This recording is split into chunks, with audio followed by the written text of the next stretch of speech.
আজকে সকাল সকাল সমুদ্রের ধারে আসতে এই জিনিসটা চোখে পড়লো। এইরকম একটা নয়, সমুদ্রের ধারে অনেক জায়গায় এরকম পুজো হচ্ছে, তাই ভাবলাম তোমাদের সাথেও একটু শেয়ার করি।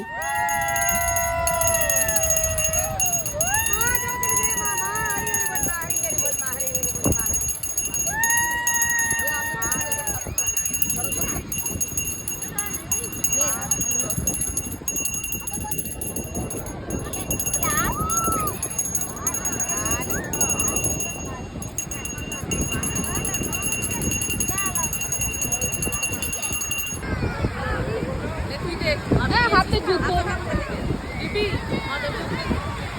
জল জল খেত জল আছে দেখো।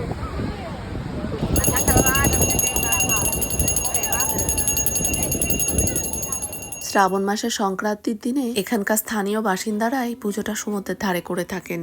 এদের কালচারগুলো দেখতে আমার খুব ভালো লাগে জানো, সেই জন্য দাঁড়িয়ে সবাই ওনাদের পুজো করা দেখছিলাম। এমনকি দুই বোনে ওনাদের সাথে পুজো করার একটু সুযোগও পেয়েছি। মা সোনা স্নান করতে চলে এসেছে, সেজন্য আর দাঁড়িয়ে না থেকে আমিও চলে এলাম।